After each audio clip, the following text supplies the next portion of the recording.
Hello friends, welcome back to our channel. In today's video, we will show you how to use the if and function together in the Excel to make a smarter decision based on the multiple criteria. If you have not subscribed my channel, please subscribe. If you are watching this video on the Facebook, please follow. Let's get started without any further delay. First, let's quickly review the if function. The if function permit you to perform a logical test and return one value if the test is true and another case if test is fail.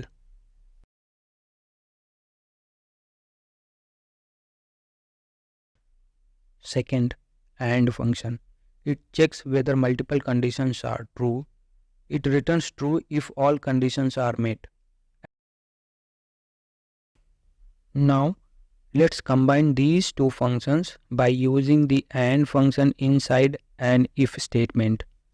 You can create logical tests based on multiple criteria. This is preferred for scenario where more than one condition need to be true. In this case, let's consider a real world example determining if student pass based on their grade in English and exam.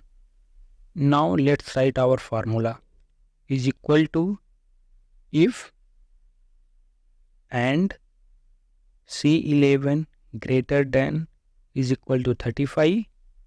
Second condition D11 greater than is equal to 35.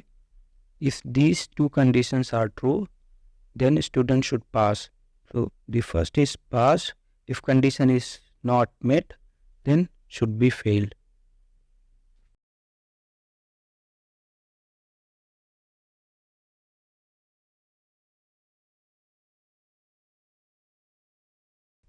As you can see, the combination of both functions help us easily determine whether each student passed or failed based on their performance in both subjects.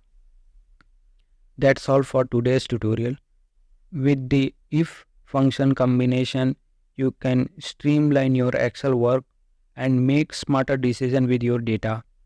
Don't forget to like, share and subscribe for more Excel tips and tricks. See you in the next video.